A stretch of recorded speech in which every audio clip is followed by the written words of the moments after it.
"Ma'am, what exactly do you think you're doing on my property?" That's the first thing I yelled the moment I stepped out of my truck and saw a paving crew 3 guys in neon vests trenching straight into the edge of my driveway. Fresh asphalt steaming, power tools screaming, and in the middle of it all stood a woman in a bright pink blazer holding an iced latte like she was supervising a highway expansion project. That was my unforgettable introduction to HOA Carenthe, self-appointed queen of a neighborhood that didn't even have an HOA. She didn't flinch, didn't turn, didn't even blink. She just waved her hand at the workers and said, "Finish the connection on our side." The HOA approved this adjustment. There is no HOA. Never has been. And as I stared at the 10 feet of my driveway disappearing under her illegal asphalt, the air hit that strange calm that only comes before a storm. Karen had just crossed a line carved in stone, and she had no idea the war she'd started.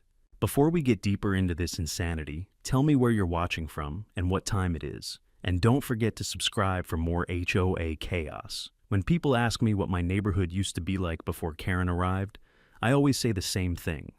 Quiet enough to hear the wind, friendly enough that you could borrow a wrench at midnight, and simple enough that nobody cared what color your recycling bin was. It was the kind of place where folks waved without thinking, where dogs trotted across lawns with no drama, and where I could run my small landscaping business right out of my driveway without disturbing a soul. I'd bought my house 8 years before the madness began. A modest 2-bedroom, a detached garage out back, and a long gravel driveway wrapping around the side like a lazy river. To anyone else, it was just a driveway. To me, it was the backbone of my business. My truck, trailer, tools, and crew all started their day right there. And not once had anyone ever complained. The neighbors liked knowing a landscaper lived close by. I trimmed hedges during off hours, helped older folks haul branches after storms, and even mowed a few lawns for free when people fell on hard times. That driveway wasn't just a strip of land, it was part of the community. Then Karen showed up. Or, as she introduced herself, Patricia Henderson, Community Standards Liaison. Mind you, no one had appointed her to anything. But the moment she moved in, her energy filled the entire block like a fog of overpriced perfume. The day the Hendersons arrived, they rolled in with matching SUVs, spotless, shiny, the kind that never touched a gravel road until that moment. The movers barely finished unloading furniture before Karen marched across the lawn to introduce herself. I remember she looked me up and down like she was evaluating a suspicious package. She didn't shake hands, she didn't smile, she didn't even blink. Just said, "You must be the one with the work truck." Like, that was a contagious disease. I told her yes, I owned a landscaping company, and she tilted her head like she'd just been diagnosed with disappointment. Makes the street look industrial. That was her first sentence to me. I didn't even know her last name yet, and she'd already decided my livelihood offended her aesthetic. Her husband, Richard, wasn't any friendlier. He walked around measuring angles of the curb, scowling at tree shapes, and muttering to himself about upgrades he needed to do to raise neighborhood standards. What standards exactly? Nobody knew. There was no HOA. We were just regular people with regular houses living regular lives, but the Hendersons didn't believe in regular. Before I knew it, they were taking over the block. In the first week, they repainted the entire exterior of their house a blinding shade of luxury cream, installed motion lights so bright they'd cook a chicken at midnight, and sent out printed neighbor suggestions slipped under every door anonymous, but we all knew who wrote them. The notes complained about dogs barking, trash bins being visible from the street, one neighbor's wind chimes being intrusively whimsical, and most importantly, my truck. My truck was apparently the end of civilization. Still, I let it go. Everyone else did too. We figured they'd settle in eventually, maybe calm down after the renovation high wore off. But Karen wasn't settling. She was escalating. The real trouble started with cones. I came home one afternoon and found 2 bright orange traffic cones sitting on my gravel driveway, not near the property line directly on my land. I dragged them back into their yard, thinking maybe a contractor misplaced them. The next day, they were back. Repositioned, angled, almost claimed. So, I knocked on their door. Richard answered with the fakest smile I've ever seen. "Oh, those cones," he said, waving dismissively. "We're thinking the driveway between our houses could be shared. I stared at him, trying to process how someone could confidently suggest sharing land that wasn't theirs. "It's my driveway," I told him plainly. "Yes, but you have plenty of it," he said, smiling like he'd solved a math problem. "We entertain often, and we simply need additional parking. It just makes sense." "No," I said. The smile dropped so fast you could hear it hit the floor. "Fine," he snapped. "We'll see about that." And oh, we did. Over the next week, little things started happening. Chalk lines drawn across my gravel, like someone was planning construction, small flags stuck in the soil that weren't mine, and Karen strutting around with a clipboard as if she were surveying land for a major highway. One morning, I found a paper taped to my door titled "Driveway Violation." Again, there is no HOA, yet the paper had HOA printed in big, bold letters. I knocked on their door again, harder this time. "Karen," I said, holding up the fake citation, "this neighborhood doesn't have an HOA." She barely looked at me. "Oh, we've been discussing forming one. It's long overdue." "We?" Who was we? Because every other neighbor I talked to had the same reaction. A groan, an eye roll, and a prayer to any deity available. I was irritated, but still confident.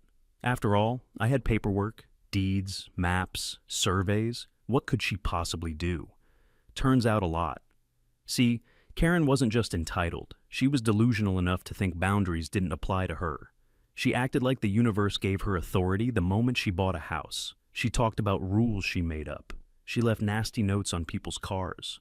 She complained about the width of sidewalks. She tried to ban one neighbor's teenage son from skateboarding because it threatened the tranquility of the block.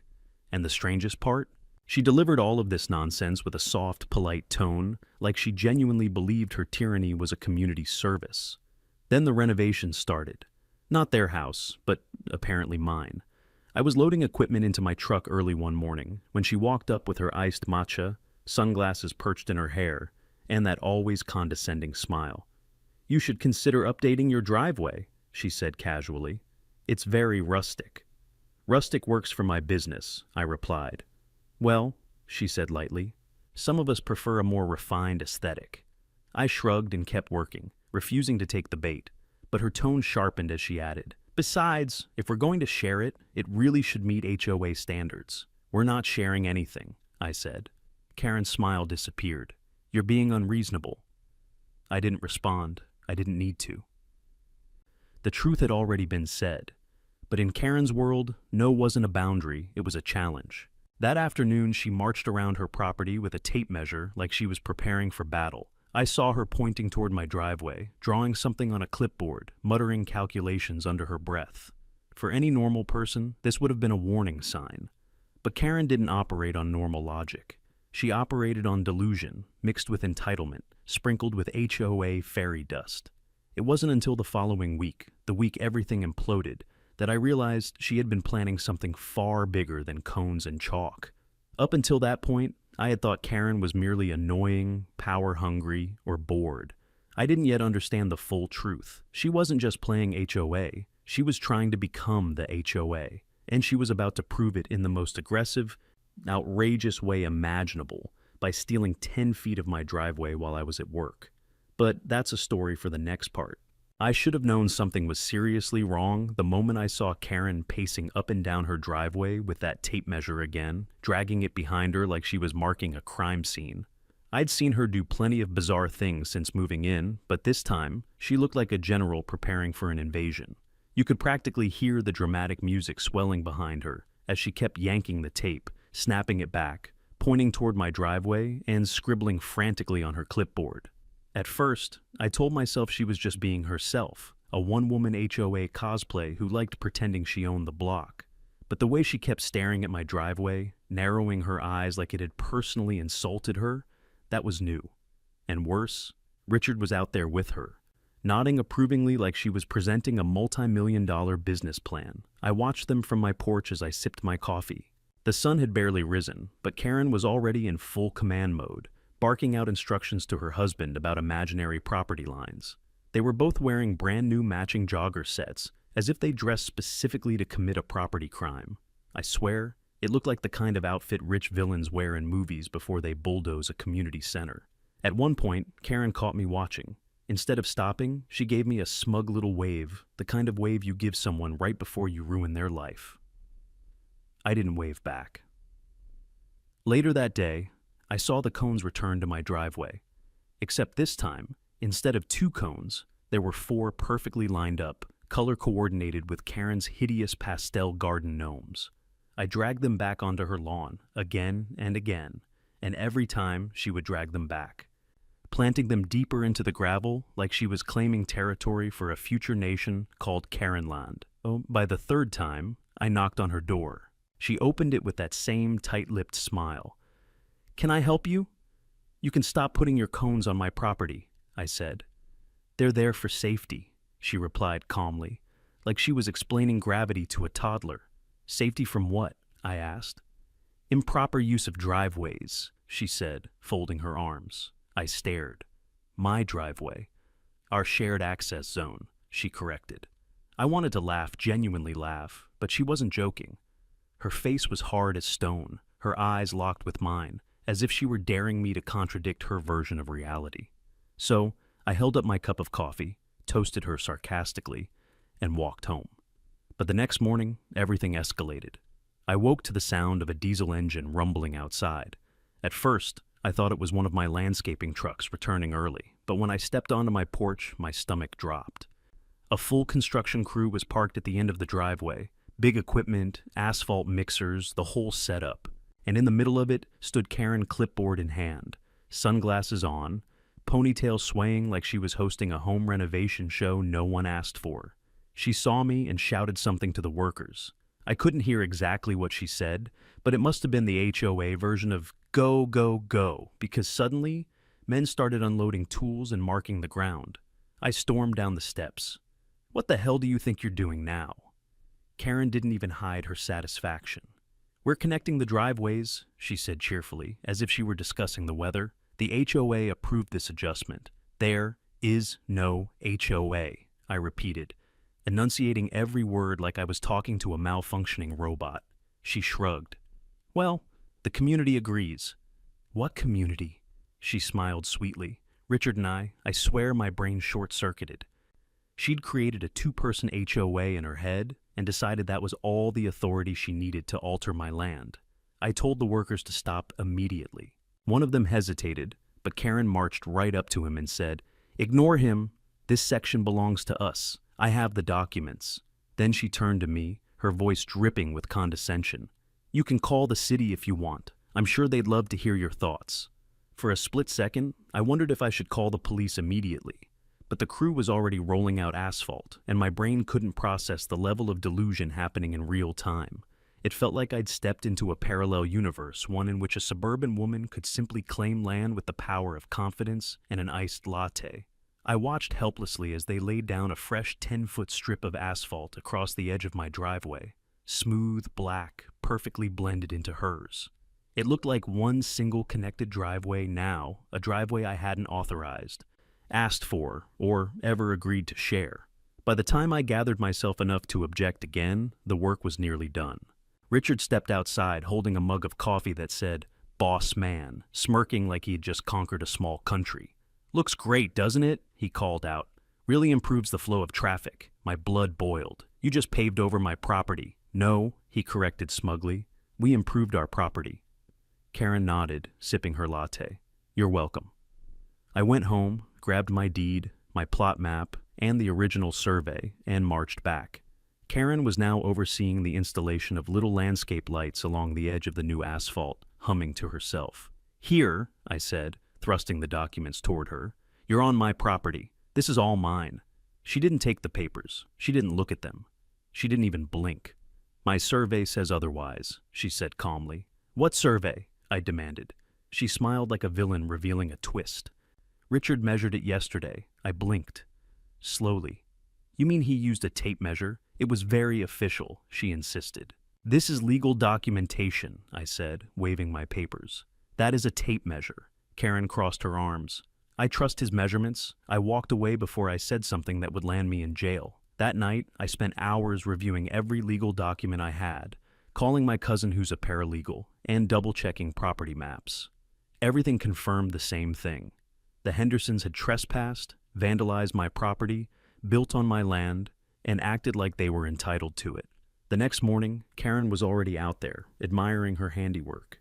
She had even added decorative stones and tiny solar pathway lights along the stolen strip, as if decorating the crime scene made it legal.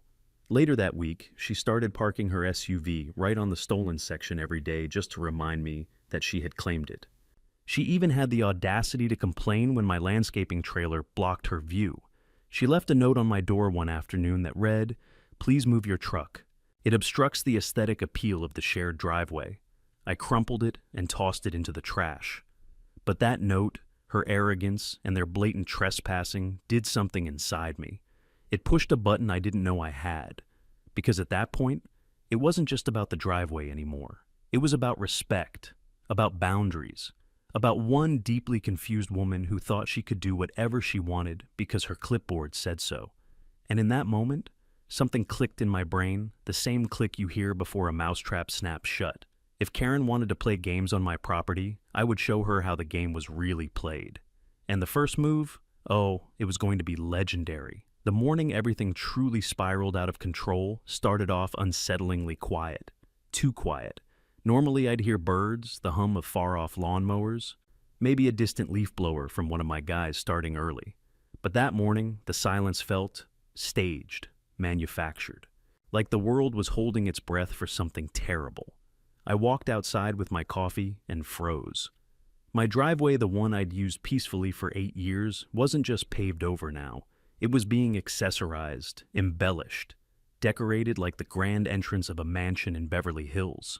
Karen stood there with a roll of pastel ribbon, tying little bows onto cheap metal garden stakes she jammed into the edge of my stolen asphalt. Her SUV was parked diagonally, half on my property, half on hers, like she owned a runway and was positioning the lights for her private jet. As soon as she noticed me, she raised her sunglasses dramatically like she was revealing her eyes for maximum intimidation. "Oh, good," she said, smiling. "You're up. I wanted your opinion on the color scheme." "Karen," I said slowly, "why are you decorating my driveway?" Her smile tightened. Our driveway. Shared access, remember? I didn't even dignify that with an answer. Instead, I walked toward the fence line, or what used to be the fence line before she expanded her empire. The new decorative fence she'd installed without permission ran a good 8 feet into my land. It wasn't some flimsy temporary thing either. This was a full wooden privacy fence with fancy latticework and stain that probably cost more than her SUV's tires. I gripped the top of one post and shook it. Solid, cemented deep. This wasn't an accident, wasn't a misunderstanding. This was theft. Actual, premeditated property theft, committed with the confidence of a dictator claiming a new province. I stormed up to her. "You dug holes on my land. You put up a fence on my land. You paved over my land. What part of this is illegal? Are you pretending not to understand?" Her eyes narrowed ever so slightly. "Richard did the measurements," she said, as if that explained everything. "He's very meticulous. He used a tape measure from Home Depot," I snapped. "A professional tape measure," she corrected sharply. "Contractor grade." I blinked hard. "That's not how property boundaries work." She stepped closer, lowering her voice like she was delivering a chilling plot twist in a true crime documentary. "Boundaries," she said, "are up for discussion when the HOA says so. There is no HOA." "Oh, there will be," she replied with chilling certainty. I stared at her. She stared back.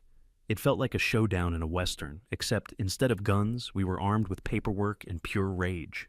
Richard then emerged from the side of the house, holding a level and wearing a smug grin that made me want to report him to the universe for being insufferable. "Everything's looking great, honey," he told Karen. "This really improves the curb appeal. Your curb," I corrected, "does not include my land." Richard laughed. Actually laughed. "Well," he said, gesturing broadly, "it does now." Something inside me cracked. I went inside, grabbed every official document I owned, the warranty deed, the recorded plat map, the county survey, even printouts of the online GIS parcel viewer, and came back outside with my armful of evidence, like I was presenting the opening arguments in a high-stakes courtroom drama. "Read," I said, dropping the stack onto the hood of Karen's SUV. Karen didn't look. Richard didn't look. They didn't even lean forward. Instead, She lifted her phone and snapped a photo of the papers, like she was cataloging clutter for removal. Illegal documents, she murmured, as if speaking to herself. Not HOA compliant. I nearly choked. HOA compliant? You are not an HOA. We do not have an HOA. This is not HOA land. Richard stepped forward. Actually, Patricia and I are forming a preliminary HOA council. My jaw dropped. Preliminary what? We're establishing guidelines, Karen said proudly. The neighborhood needs structure, order, unity. This neighborhood has existed for decades without needing a dictator, I said. Karen's expression hardened. I am not a dictator. I'm a leader. I couldn't help it. I laughed loudly, bitterly, and she hated it. Her face stiffened, lips pursed so tightly they practically vanished. You'll be receiving formal notices soon, she said. It's all already in progress. No, I replied, stepping forward. What you will be receiving is a lawsuit. Her face remained still, but her nostrils flared ever so slightly. I told you, she said quietly. That section is ours. I remembered something my cousin the paralegal told me the night before. Document everything. Let them dig their own grave. So I pulled out my phone and started filming. Karen immediately raised her hand to block her face, which was funny because she wasn't the one being accused of doing anything legal. Stop filming me, she snapped. Why? I asked. I'm standing on my property. She stepped closer, eyes blazing. This is harassment. No, I said calmly. This is documentation. She stomped away, muttering loudly about calling the police, the county, the city, Jesus Christ, or whoever else she thought would validate her imaginary HOA. But she didn't call anyone that day. No. Because she didn't need reinforcements. She thought the land was already hers. That afternoon, she convinced a local landscaping crew, probably by waving cash at them, to come back and add more finishing touches to her driveway connection. The workers reluctantly installed more stones, more mulch, more lights, even a stupid little wooden sign that said, "Welcome to the Henderson driveway entrance." When I confronted the crew, the foreman shrugged helplessly. Lady says she owns it. She's paying. I told him she didn't own it. He frowned, looked between the asphalt and the documents I held, and said, I don't want to be involved. No one wanted to be involved. Even the mailman walked faster when passing our houses now, like he feared getting caught in the crossfire. That night, things took an even stranger turn. Around 9 p.m., through my window, I saw Karen kneeling dramatically at the edge of the property line with a giant spotlight, taking photos of the fence from multiple angles. Richard stood behind her, holding a binder labeled HOA documentation, like he was guarding the scrolls of destiny. I stepped outside. Are you two seriously photographing a fence you illegally built? Karen gasped theatrically, clutching her phone to her chest. Don't sneak up on people. You're in my driveway, I said. She rolled her eyes. Shared. Access. I was done arguing. Words were useless. The line had been crossed so many times it might as well have been paved over, which, ironically, it literally had been. And as I stood there watching them pose like deranged real estate influencers, something inside me shifted. The anger sharpened, focused, transformed into something cold and strategic. I wasn't the one unhinged. I wasn't the one building on someone else's land. I wasn't the one inventing fake rules. I was the one who actually had the law on my side. And if Karen wanted a war, I was now more than ready to give her one, because I had just decided exactly how I would start my counterattack, one she would never, ever forget. If you've ever dealt with someone who thinks they can control your life simply because they want to, then you already understand the stage Karen had reached. She was no longer just annoying. She was no longer just a neighbor with entitlement issues. She had graduated into a full-blown suburban tyrant who genuinely believed the cosmos had put her on Earth to manage my property like it was an unpaid internship. I realized how deep into delusion she'd sunk the day she began enjoying the stolen part of my driveway. I mean, really enjoying it the way a cat lounges on a warm laptop, simply because it's yours and therefore must be conquered. On Tuesday morning, I walked outside and found her SUV parked sideways across the freshly paved asphalt. Not just parked displayed, positioned at a dramatic angle, tires shining from a new polish, with Karen standing beside it, posing for a picture that Richard was taking. She even had one hand on her hip, like she was modeling luxury sedans for a catalog I never wanted to see. I stood there staring, coffee halfway to my mouth. She waved at me like I had been invited. "Perfect angle for guests," she said brightly. "We'll be hosting on weekends, so it's good to visualize." I didn't answer. I didn't trust myself to. At lunch that same day, I caught her dragging a potted topiary tree onto the far end of the stolen driveway. It was some kind of pretentious corkscrew-shaped shrub that probably cost more than my monthly groceries. She placed it down, stepped back, squinted, then moved it 2 inches to the left, then 3 to the right, then back again. Eventually she nodded like she'd just solved global warming. A few hours later, she returned with a set of solar pathway lights in rose gold colors, the kind of lights you'd expect to find outside a wedding venue, not in a suburban driveway that wasn't hers. She lined them up along the exact border between our properties, even hammering one into the gravel of my original driveway. I walked toward her. "Karen, remove the lights from my property." She didn't look up. "They're not on your property. They are literally on my gravel." She pointed at her clipboard.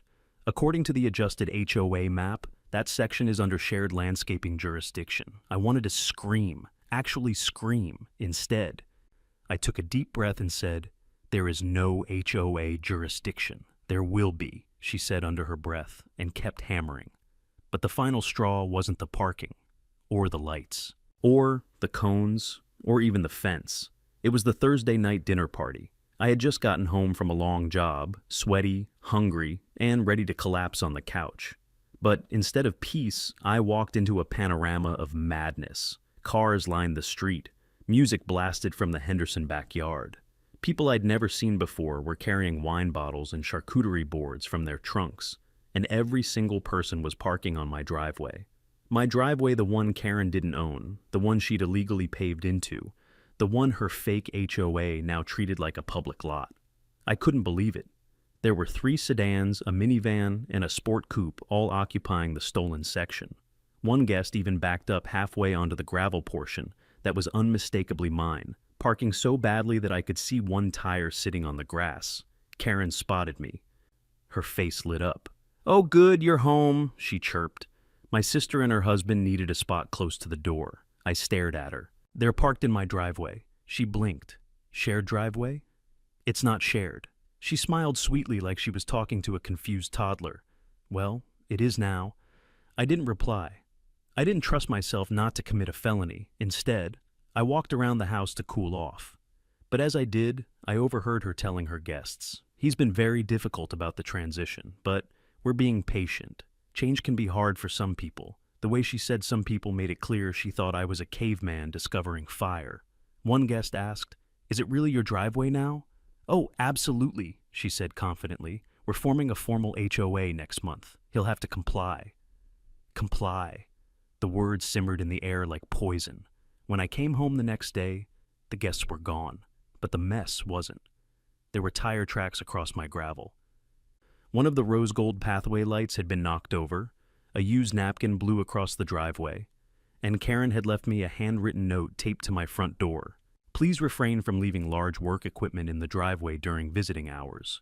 It disrupts the aesthetic of the shared community space." I crumpled the note and threw it so hard it bounced off my trash can lid and fell onto the floor.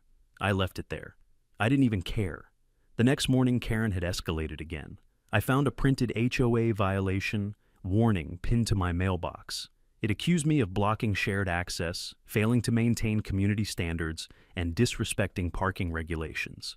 I stood on my porch holding the paper, staring at it in disbelief. It was formatted like a real letter logo, reference numbers, even a fake hotline at the bottom. Except the hotline was just Karen's cell phone number.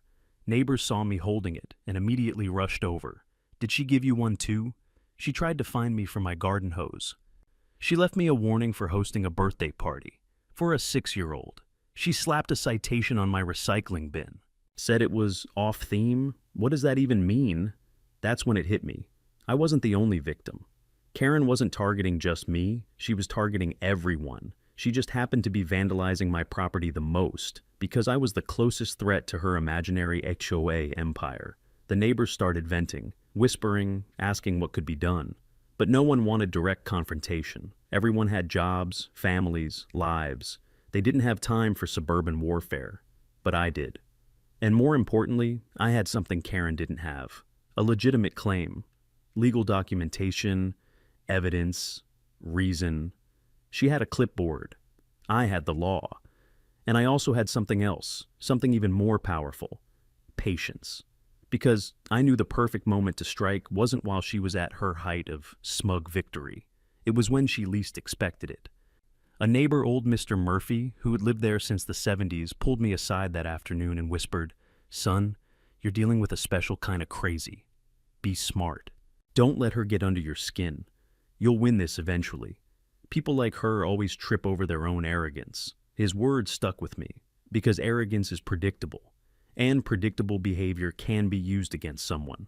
I went home, studied my property documents again, measured the exact stolen area down to the inch, and began outlining a plan that would do two things at once: expose Karen's lies and make her regret every delusional decision she'd forced upon this neighborhood.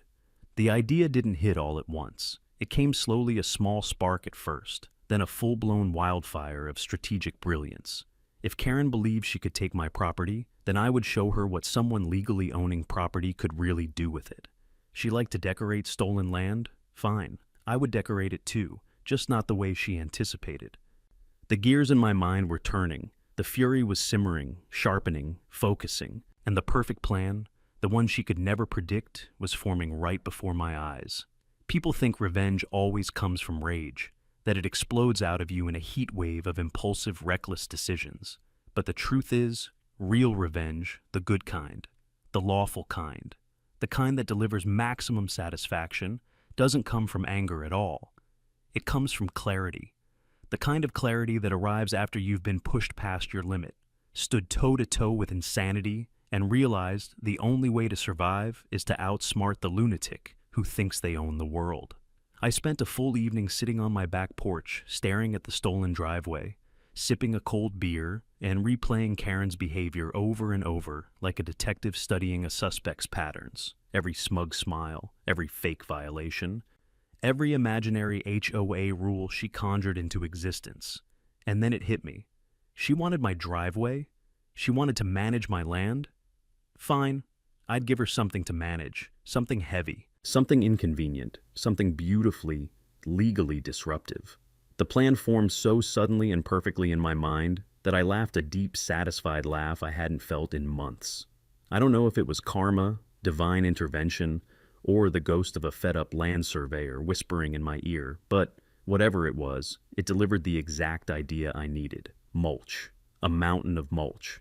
The kind landscapers like me order by the ton. A huge, steaming, fragrant pile of wood chips that spreads beautifully in gardens and blocks driveways like a boulder in a canyon. The next morning at 7:15 sharp, I made the call to a supplier I'd used for years. 10 yards of mulch? The guy asked. Where do you want it dropped? I smiled into the phone. Right on the edge of my property. You'll see a freshly paved section. Put it right there. On the pavement? Oh yes, I said. Directly on it. He chuckled. All right, man. You got it. 2 hours later, I heard the glorious thunder of a diesel engine approaching. I stepped outside just in time to see the enormous yellow dump truck rolling down the street like a vehicle of judgment sent straight from the heavens. Karen was outside watering her ridiculous spiral-shaped topiary tree. When she heard the rumbling, she turned around, squinting suspiciously. The truck stopped right in front of the stolen section. The driver hopped out and waved. Where you want it? I pointed directly at the illegal asphalt Karen had so proudly stolen. Karen dropped her watering can. What is happening? She demanded, rushing forward. I smiled. Delivery! For who? She barked. For me. This is a shared driveway, she declared, throwing her hands in the air. You can't just dump things here. The driver looked confused. Sir, this is your land, right? I nodded. Correct. The driver shrugged, climbed into the truck, and with one smooth pull of a lever, released a waterfall of rich, brown mulch. It cascaded down like a wave of earthy justice, forming an enormous, glorious pile that completely blocked access to the Henderson driveway connection they'd stolen. Karen shrieked. Richard came running out in pajama pants, yelling, Stop! Stop! You can't do that! The driver finished, closed the tailgate, gave me a thumbs up, and drove off. I folded my arms, admiring the mountainous masterpiece. Beautiful, isn't it? I said. "You're blocking our driveway," Karen screeched. "No," I replied calmly. "I'm using my land. It's shared land," she insisted, her voice cracking. I tapped the gravel with my boot. "Then you can share in the responsibility of walking around it." The look on her face could have curdled milk. For the next 3 days, that mulch pile sat there like a monument to common sense, towering, immovable, and legally bulletproof. Guests had to squeeze past it. Delivery drivers got confused and called for instructions. Karen even tried shoveling it herself at one point, but she got winded after 10 minutes and stormed back inside, furious. But here's the thing about Karen. She can't let anything go. So, while the mulch sat, she started trying to escalate again. On day 2, she left a bright pink paper on my door labeled Emergency HOA Citation Obstruction of Community Passageway. I laughed so hard reading it, I nearly pulled a muscle. The fine was $150, payable in cash, placed in an envelope under their doormat. On day 3, Richard tried approaching me calmly, holding a mug of chamomile tea like he was the neighborhood mediator. "Let's be reasonable," he began. "I am," I replied. "We need that section accessible." "You still have your own driveway?" I reminded him. "It's inconvenient from that angle." "Then you should have thought about that before paving onto mine." He exhaled dramatically, as if I were the difficult one in this equation. Then he muttered, "We'll handle this the legal way." "Oh, I'm counting on it," I said with a smile. And I meant it, because day 4 was when I upped the ante. Mulch was just the beginning, the appetizer, the amuse-bouche in the 5-course feast of petty, lawful revenge. The next delivery was gravel, 10 tons of it. If mulch was inconvenient, gravel was a fortress, a massive, heavy, unmovable barrier that would take industrial equipment to remove.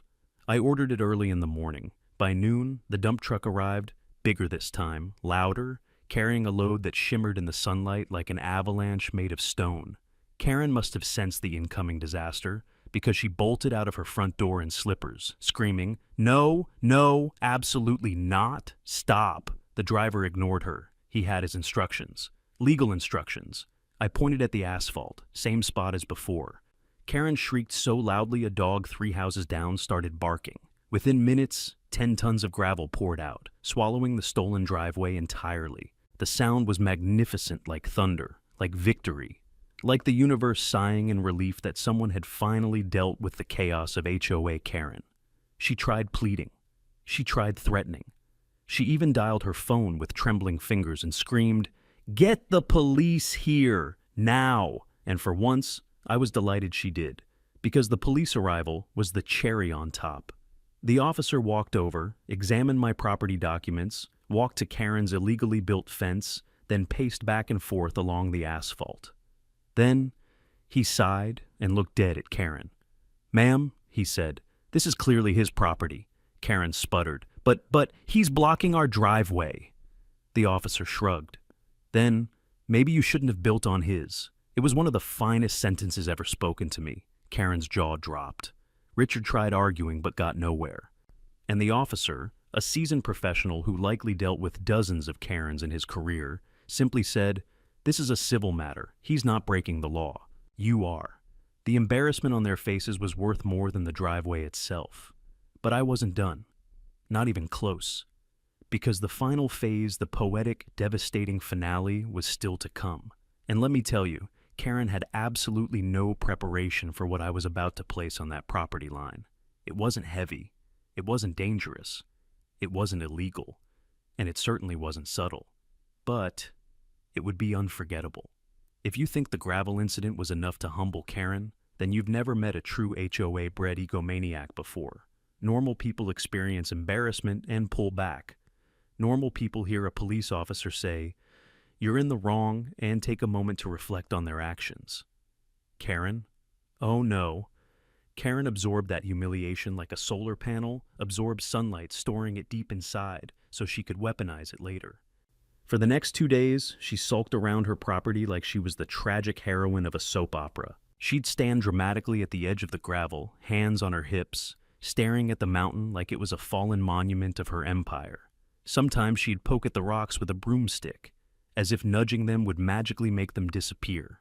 Other times, she'd storm back inside, yelling at Richard about how the community was at risk, and this is a challenge to our authority. Yes, our authority, like she was the president of the United States and not the self-appointed dictator of a non-existent HOA. On the third morning, neighbors began slowing down as they walked past, whispering, chuckling behind hands, trying very hard not to be obvious. But Karen noticed every smirk, every raised eyebrow, every amused glance, and she hated it. She wasn't angry about the stolen land being exposed. She wasn't angry about being wrong legally. No, she was angry because she'd become the butt of the neighborhood joke. That's when she cracked. Around 9 a.m., she marched outside wearing oversized sunglasses and a bright red blazer like she was going to a hostile boardroom meeting. She stomped toward the gravel pile and pointed at me as if summoning me to court. "We're done playing games," she announced. "Finally," I said. I couldn't agree more. "You will remove this obstruction immediately," she demanded. "No," I said plainly, "I won't. It is illegal to block a shared driveway," she shrieked, voice cracking. "Not illegal," I replied, "not shared." Her face turned the color of a flamingo that just found out it couldn't return something without a receipt. "This is harassment," she screamed. "I will call the county. I will call the city. I will call Ghostbusters," I suggested. She nearly vibrated with rage. Richard emerged from behind her holding a stack of papers, the same ones he'd crafted using his tape measure and the imagination of a 6-year-old playing pretend government. "Here," he said sternly, thrusting the papers toward me. "This proves the boundary line. It proves," I replied, holding back a laugh, "that you need a new hobby." Karen snatched the papers back and glared at me. "This is your last warning." I raised an eyebrow. "Or what?" She didn't answer. She just spun around dramatically, nearly tripping over her decorative spiral shrub, and stomped back inside the house. Richard followed, muttering something about escalation protocols. That was the moment I knew something was brewing. Something ridiculous. Something only Karen could conjure. But I didn't know how unhinged it would get. That night, around 8:30, I heard the sound of a power drill. That was suspicious enough on its own, but the laugh, the manic little giggle that accompanied it, sent a shiver through my spine. You know the sound a Disney villain makes right before revealing the master plan? That's the sound I heard. I walked outside with a flashlight. There they were, Karen and Richard, installing a sign on the other side of the gravel mountain. A sign that read, "HOA enforcement area, no dumping, no blocking, no parking, violators will be fined." I burst out laughing. Karen spun around. "This is official business of a made-up HOA," I replied. "It is not made up," she barked. "We have bylaws. You have a binder with stickers on it." "It's a charter," she hissed. "A community charter." I took a picture of the sign just to immortalize the absurdity. Karen shrieked, demanding I delete it. I didn't. In fact, I took 3 more photos. Her scream echoed across the neighborhood like a banshee disturbed from its crypt. The next morning, the sign was still there, crooked, improperly drilled, and already starting to lean, like it was embarrassed to be associated with her. That's when I decided it was time for the final piece of the plan. Mulch was good. Gravel was great, but this next move? This would be unforgettable, iconic, the kind of thing people would still be retelling decades later at family barbecues. I made one phone call, one simple call, and by noon the next day, the delivery truck arrived. Not a gravel truck, not mulch. A porta-potty, a bright, bold, electric blue porta-potty. The delivery guy jumped out, looked at the chaos around him, and said, "Where do you want it, man?" I pointed directly at the property line. "Right there," I said, "perfectly centered on my land." Karen came running out like she'd been shot out of a cannon. "No, absolutely not. You cannot put that there," she screamed, hands flapping in pure panic. "I can," I said calmly. "You cannot place that thing on a shared driveway. It's not shared. It blocks the entry to our driveway." "I know." The delivery driver looked between us. "It's his land," he said simply, shrugging. Then he unloaded it, slamming it down with a satisfying thud, and locked it in place. Karen screamed, a high-pitched, ungodly scream that rattled the windows. "What is wrong with you?" she howled. "Property usage," I replied with a shrug. "Completely legal. You did this to mock us." "No," I said. "I did this because I needed a temporary restroom for work crews next week, and because you told me this land is shared, so I assumed you'd be happy to share the view." The look on her face was priceless. She turned to Richard. "Do something!" He looked helpless. "What?" It's a toilet. It's a porta potty, Richard. A filthy plastic box on display for the entire neighborhood. It's clean, the delivery driver added helpfully, brand new. This did not comfort her. Neighbors began gathering. Some tried not to laugh. Others didn't try at all. Even old Mrs. Turner from across the street came out just to get a better look. "Oh my," she said, chuckling. "Now that's placement." Within hours, the entire block knew. By sunset, everyone was calling it Karen's Throne. The name spread like wildfire. Kids whispered it as they biked by. Retirees muttered it while walking their dogs. Even the mailman said it under his breath when he delivered a package. Karen heard every single instance, and each time she got angrier, more flustered, more unhinged. That night, she called the police again. 2 officers arrived. They looked at the porta potty, looked at me, looked at Karen. "Ma'am," one officer said carefully, "he is within his legal rights to place this on his property." "But it's an eyesore," she shrieked. "That," the officer said, "is not illegal. It violates HOA guidelines," she insisted. "Ma'am," the officer replied, exhausted, "there is no HOA." Karen gasped, genuinely offended. "We are in the formation process. That," he said, "is not legally binding." She tried to argue more, but the officers had heard enough. They left shaking their heads. One even patted me on the shoulder as he went. That night, Karen filed a lawsuit, not against me, against the porta potty. I'm not kidding. Her complaint listed it as a deliberate act of hostility causing emotional distress. I laughed so hard reading the complaint that I nearly pulled something in my back. And so, there we were, the war fully escalated, the lines drawn, the madness undeniable. But little did Karen know, every shovel of mulch, every pebble of gravel, and every second of porta potty panic had been preparing her for the grand finale. Because the courtroom battle that was coming, that would be the end of her empire, and the glory of my victory. If you've never seen a person unravel in slow motion, let me tell you. Watching Karen after the porta potty arrived was like watching a chandelier crack one tiny crystal at a time before the whole thing shattered spectacularly onto the floor. She was a walking tension wire tight, creaking, and one step away from snapping into a full suburban meltdown. By the second day of Karen's Throne, sitting proudly on the shared boundary she'd invented, she stopped pretending she had dignity left to preserve. She began pacing outside like a prison guard on double shift, muttering to herself while shooting death glares at the blue box as if she could evaporate it with pure rage. Richard tried comforting her at first, though he did it with the defeated energy of a man who'd accepted his fate long ago. He would stand beside her, hands in pockets, nodding sympathetically while she ranted about property values, community image, and the downfall of neighborhood civilization. But even he had his limits. I could always tell when he'd had enough. He'd slowly drift backward until he was far enough away to pretend he'd never been involved. But Karen didn't need an audience to perform.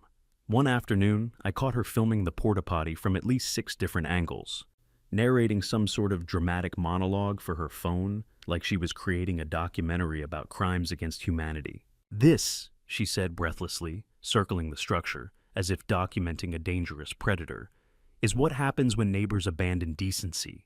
This is blight. This is harassment. This is war." I stood on my porch sipping iced tea. "It's a toilet, Karen." She jumped. "Don't sneak up on me. I'm standing in plain sight. That's harassment." "What part?" I asked. "All of it," she shouted, storming off in a fury. Her theatrics weren't what broke her, though. It was the ridicule. Kids biking by would chant, "Karen's Throne," like it was their new favorite song. Teenagers posed in front of it for TikToks. Retirees walking their dogs chuckled openly now, instead of pretending not to laugh. Someone even left a paper crown taped to the side of it. That crown nearly ended her. Karen came tearing out of her house, screaming like a feral creature, awakened from an ancient tomb. "Who did this?" she shrieked, waving the paper crown like evidence from a crime scene. The teens down the street burst into laughter. One of them even said, "It's a good look for it." Karen turned a shade of purple I'd only ever seen on overripe plums.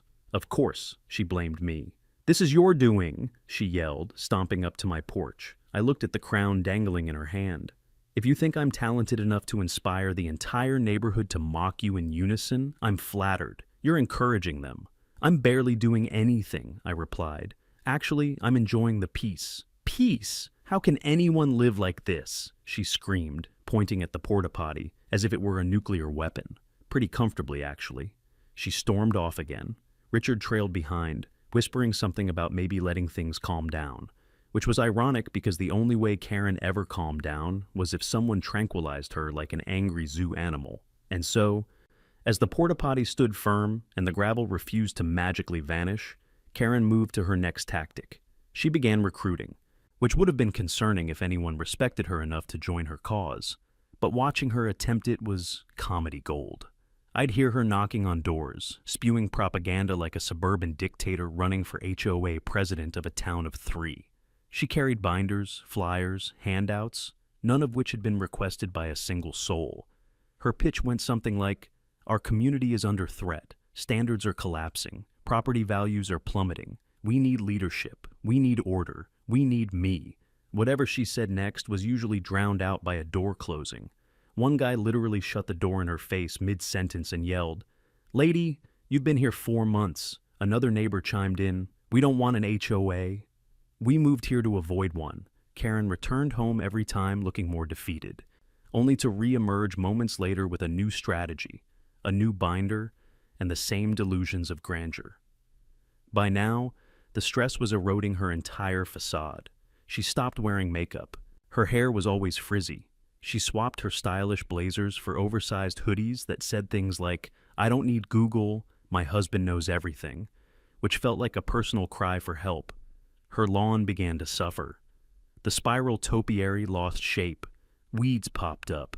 And for Karen, that was probably more humiliating than the porta potty. But her lowest moment, the moment the universe itself seemed to say, "You need to chill," was the day she confronted the UPS driver. I swear on everything sacred, this actually happened. The UPS guy parked normally, stepped out with a package, and Karen charged at him like a linebacker. "You can't park here," she screamed, pointing at the street. He looked around, confused. "On the street? This is HOA property." He blinked at her. "There is no HOA here, ma'am. This entire block is under HOA review." He stared at her for a full second before saying, "Lady, I deliver in 200 neighborhoods a week. Trust me, I know an HOA when I see one." Then he walked away, leaving her frozen like a statue hit by a freeze spell. That moment spread through the neighborhood like wildfire. Karen got roasted by the UPS guy. The whole block repeated it for days. By then, Karen teetered at the edge of a meltdown cliff. And when people like Karen reach that tipping point, they only have one thing left: a lawsuit. And boy, did she file one. The stack of papers arrived in my mailbox in a thick envelope stamped "Urgent Legal Action." The return address? Her house. She represented herself. I laughed so hard reading the first page I choked on my sandwich. She listed me for property interference, emotional distress, HOA violations, still non-existent, visual pollution, aggressive landscaping, intent to provoke rebellion within the community. I swear to you, she used the phrase "intent to provoke rebellion." Like I was some kind of revolutionary general leading an uprising against her suburban dictatorship. But she wasn't done. She also demanded removal of all obstructions, a public apology, payment of $3,500 for emotional damages, a mandatory mediation session to restore community harmony. Harmony. She wrote that with a straight face. It was so absurd that I almost framed it. I didn't respond immediately. Instead, I called a lawyer a real one, unlike the imaginary one Karen probably consulted in her dreams. He reviewed everything, laughed even harder than I did, and said, "She doesn't have a case. She's built things on your land. You can countersue." So I did. And that countersuit hit Karen's doorstep like a meteor crashing into dinosaur land. From the moment she opened the envelope, I knew the tide had turned. She screamed, loud enough that birds flew out of trees. Richard came running outside asking what happened. "She's countering!" she shrieked. "He's suing us!" "This is insane!" "No," Richard said quietly. "This is consequence." She froze. Richard rarely contradicted her, but even he had reached his breaking point. Neighbors peeked out of windows, dogs barked, someone even clapped. And that was the moment Karen realized everything was spiraling out of her control. Her illegal fence, Evidence. Her fake HOA notices. Evidence. Her asphalt invasion. Oh boy, evidence. The porta potty? Completely legal. She had armed me with ammunition without knowing it. But the courtroom wasn't ready for what she would try next. Because Karen had one more trick up her sleeve. A trick so ridiculous, so unhinged, so profoundly stupid that even I wasn't prepared. And I'd seen her fight a UPS driver in broad daylight. What happened next? That would be the moment Karen's imaginary empire burned to the ground. Courtrooms have a very specific atmosphere. If you've ever been inside one, you know exactly what I mean. The air is heavy. Everything echoes. People suddenly forget how to walk normally. And even when you know you're right, there's a jittery weight that sits in your chest, a mix of anticipation and the fear of somehow being blamed for a crime you didn't commit. That's how I felt walking into the county courthouse for my case against Karen. Except, I also felt a tiny, undeniable spark of satisfaction. Because for the first time since she'd arrived in the neighborhood, Karen wasn't stomping around with a clipboard or barking HOA orders at innocent passers-by. No, she was nervous, pale, clutching a manila folder to her chest like it contained the sacred laws of the universe. Richard walked beside her, carrying an overstuffed binder labeled HOA Files Confidential. It would have been intimidating if the binder wasn't covered in sparkly, gold-lettered stickers, like someone had purchased them from a craft aisle clearance bin. If I didn't know the context, I would have thought they were here for a 6th grade science fair. As soon as they saw me, Karen stiffened like a deer caught in headlights. Richard cleared his throat loudly, pretending not to be rattled. But the sight of their mismatched confidence, hers brittle, his crumbling, told me I'd already won half the battle. We all sat in the hallway before the hearing. My attorney, a calm woman named Lillian, who'd handled land disputes for 20 years, sat beside me, flipping through folders of actual evidence. She leaned in and whispered, "Be prepared. The judge in this county does not tolerate nonsense." "Oh," I murmured, glancing toward the Hendersons. "He's about to get a symphony of it." Just then, Karen approached us. Not with anger, not even with her usual superiority. No, she walked up with false politeness so thick it belonged in a syrup bottle. "Before we begin," she said tightly, "I'd like to offer an opportunity to resolve this without the need for public conflict." I blinked. "You mean without you embarrassing yourself in front of a judge?" She twitched. "We're willing to consider removing part of the fence if you agree to relocate that hideous blue structure and stop obstructing our no," I said before she could finish. Karen inhaled sharply through her nose, then turned and marched back to Richard. Lillian shook her head. "That woman has no idea what's coming." Finally, the bailiff called our case. Walking into the courtroom felt like stepping onto a stage. People always think courtrooms are private, but anyone can attend. And apparently word had spread in the neighborhood because at least 6 familiar faces were seated in the gallery. Mrs. Turner even brought popcorn. I'm convinced she thinks our block is her own personal soap opera. Karen didn't notice them. She was too busy straightening her blazer, adjusting her posture, and rehearsing whatever delusional speech she'd prepared. When the judge entered, a tall man with silver hair and a look of permanent exhaustion, everyone stood. "Case number 3874, Henderson versus Miller," the clerk read. "And Miller versus Henderson," the judge added dryly. "Quite a situation we have." Karen raised her hand, ready to speak like she was at a school assembly. The judge didn't even look up. "Ma'am, you will speak only when addressed." Her hand froze midair. She lowered it slowly, mortified. Richard opened their binder. A paper fell out. Then another. Then, about 20 more. Watching him scramble to gather them was like watching someone try to catch confetti in a windstorm. My attorney didn't even bother hiding her smirk. The judge gestured. "We'll begin with the plaintiff." "Mrs. Henderson?" Karen stood, smoothing her blazer. "Your Honor," she began with practiced composure, "my husband and I have been subjected to relentless harassment, property obstruction, emotional distress, and a severe violation of neighborhood standards." The judge raised an eyebrow. "Neighborhood standards?" "Yes, Your Honor. As representatives of the HOA, there is no HOA registered at that address," the judge cut in. Karen froze. "Well, we're in the process of forming one. That does not grant you any legal authority over your neighbors," the judge said bluntly. Karen blinked, thrown off balance for the first time. But community guidelines are essential," she insisted. The judge leaned forward. Mrs. Henderson, do you understand that enforcing rules for an organization that does not exist is unlawful? She opened her mouth, then closed it. She looked at Richard for help. He shrugged helplessly. Karen cleared her throat. Your Honor, we had reason to believe the driveway was shared. The judge nodded slowly. And what reason would that be? Richard jumped to his feet. Our measurement. The judge looked exhausted again. Your what? Our tape measure, Richard said proudly. The judge blinked. Twice. You're telling me, he said slowly, that you determine property boundaries using a household tape measure? Richard nodded enthusiastically. A contractor grade 1. Lillian stifled a laugh beside me.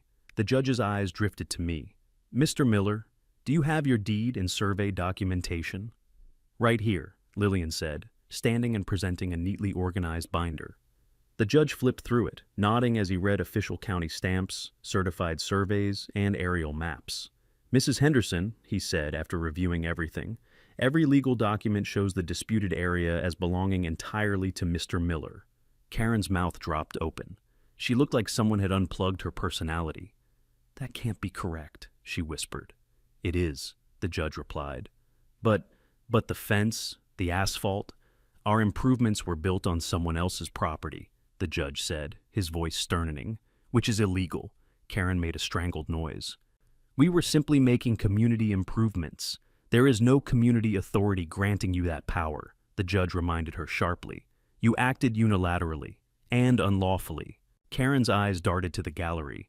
She realized her humiliation had an audience. Her cheeks flushed red. The judge looked at me. Mr. Miller, anything to add? I stood. Your Honor, all I wanted was for my property line to be respected. I asked them multiple times to remove their structures. Instead, they expanded further, issued fake HOA violations, and repeatedly used my driveway as if it were theirs. The judge nodded.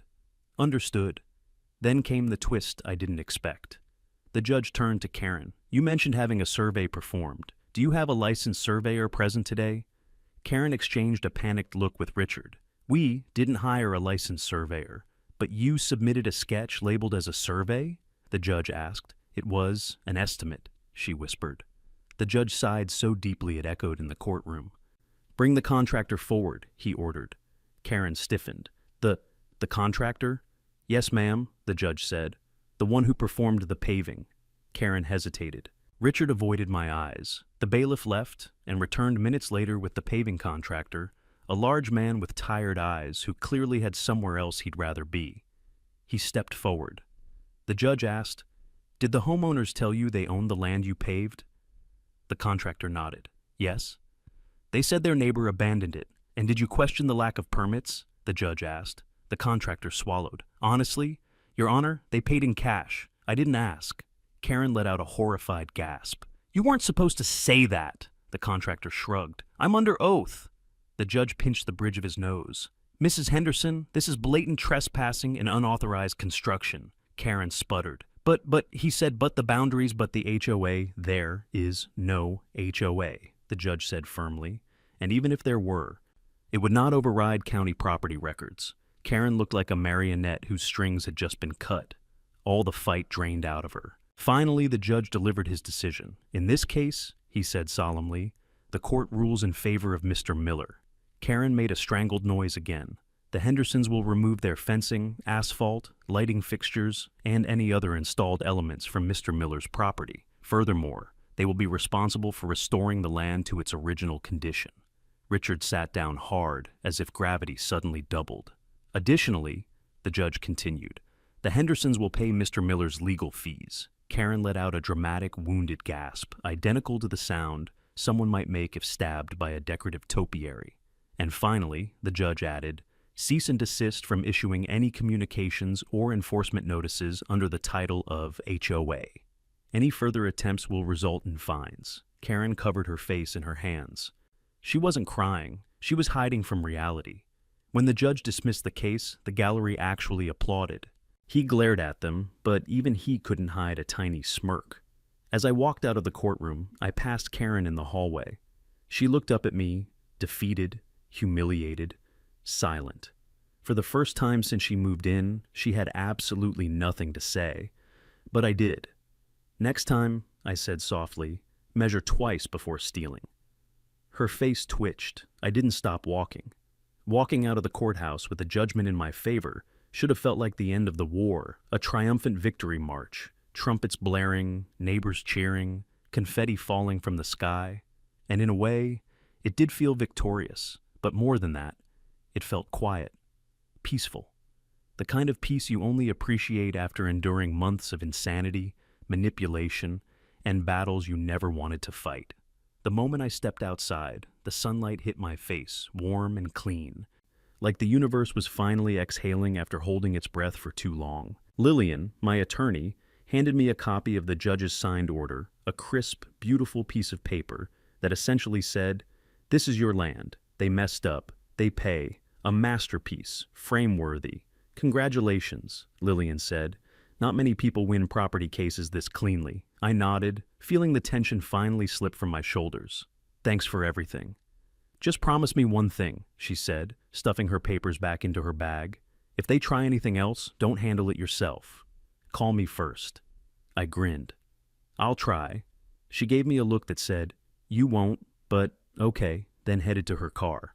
I stood in the parking lot for a long moment, breathing in the fresh air, letting the weight of the ordeal finally roll off my back.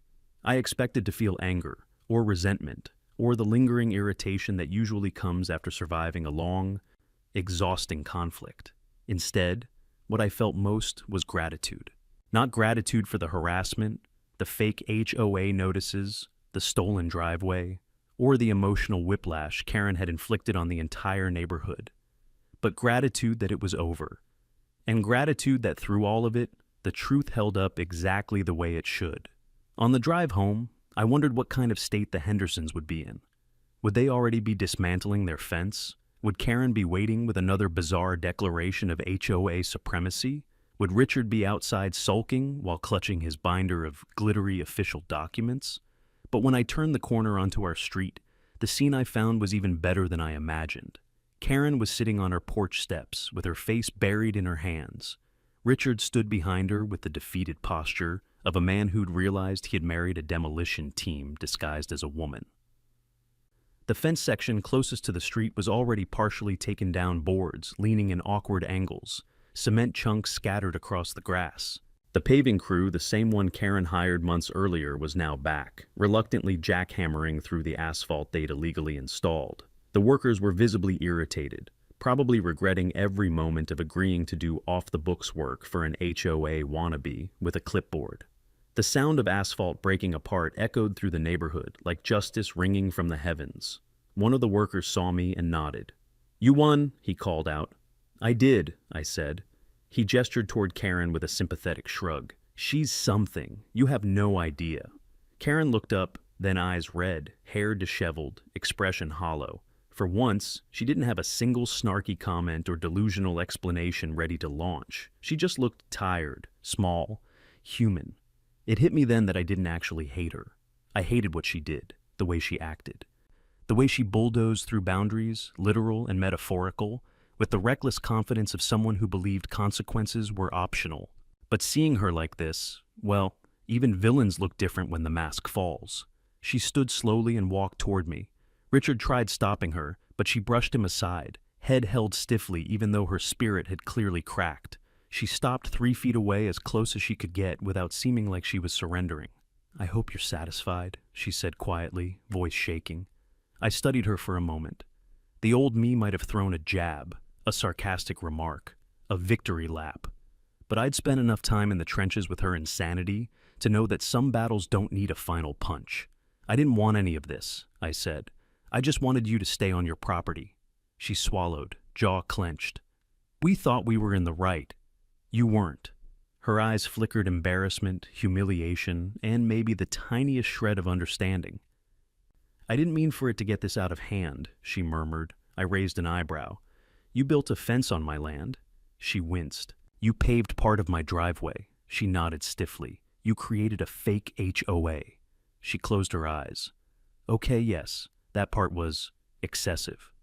"Excessive?" I echoed. "You fined a UPS driver. He parked incorrectly," she blurted, then immediately regretted it, pinching the bridge of her nose. I had to bite my lip to keep from laughing. "Look," she said, stepping back. "We'll fix everything." The judge made that clear. "And the legal fees," I reminded. Her shoulders sagged. "And the legal fees." There was nothing left to say. She walked back toward her house, her steps slower than I'd ever seen. As the demolition continued over the next few days, the neighborhood buzzed with relief. People walked by more often just to watch the illegal fence come down. Kids rode their bikes in figure eights near the porta potty, still standing proudly on my property line. Retirees took lawn chairs out onto their porches, sipping lemonade like it was the best entertainment they'd had in years. And slowly, little by little, the Hendersons unraveled what they'd built. The lights came down first. Then, the decorative stones. Then the wooden sign declaring Henderson Driveway Entrance, which was ripped off so forcefully the nails snapped in half. The asphalt removal took the longest peeling back layers of wrongful ownership, like erasing a crime scene. Finally, after nearly a week of noise, sweat, and bare minimum compliance, the last chunk of illegal construction disappeared. My driveway, the real one, the original one, stood uncovered and whole again. I walked out one morning as the crew packed up their tools. The lead worker approached me. "All done," he said. "Thanks," I replied. "You guys did good work." He hesitated before adding, "She tried to talk us into leaving part of the fence up." I nodded. "Sounds like her." He shook his head. We told her the judge's order said otherwise. She got real quiet after that. I watched their truck pull away, leaving behind an empty strip of gravel, battered, uneven, but rightfully mine. For a moment, I just stood there silent, still, letting the reality sink in. Months of stress, arguments, fake violations, and absolute lunacy, all undone, all corrected, all brought back into balance. I'd won. Not by yelling louder, not by matching her crazy, not by using force, but by standing my ground, documenting the truth, and letting the law do what the law does best when people like Karen push their luck. Later that afternoon, Karen appeared again, not to scream, not to threaten, not to enforce imaginary guidelines. She simply whispered, "We're listing the house." I blinked. "Really?" She nodded. "This neighborhood isn't what we expected." I almost laughed at the understatement of the century, but I didn't. I let her save what little face she had left. "Well," I said gently, "I hope you find the place you're looking for." She nodded again, turned around, and walked away. And that was the last real conversation we ever had. 2 months later, a moving truck arrived. The Hendersons loaded up their things, the fancy topiary, the solar lights, the binders labeled HOA documents, and drove off without a goodbye. The neighborhood breathed for the first time in a year. Kids played outside again. Dogs barked without fear of fines. UPS drivers parked wherever they pleased. And me? I finally got my driveway back. I even left the porta potty there a few extra weeks, just as a ceremonial reminder of the war we'd all survived. Standing there that final evening, watching the sun set over my reclaimed land, I realized something simple but powerful. Boundaries matter. Respect matters. And no matter how loud or entitled someone is, the truth will always outlast them. Sometimes life throws you into battles you never asked for. Sometimes the people who cause the biggest problems are the ones convinced they're fixing things. But if this whole ordeal taught me anything, it's this. You cannot let someone else define your space, your worth, or your rights. Stand firm. Know your ground literally and figuratively. You don't need to shout to win. You don't need to stoop to their level. The truth, the law, and your own patience will do the heavy lifting. And if you're dealing with your own Karen, remember, boundaries aren't rude. They're necessary. Let me know in the comments, have you ever dealt with a neighbor who thought they owned more than they did? And if you enjoyed this wild ride, don't forget to hit subscribe for more insane HOA stories.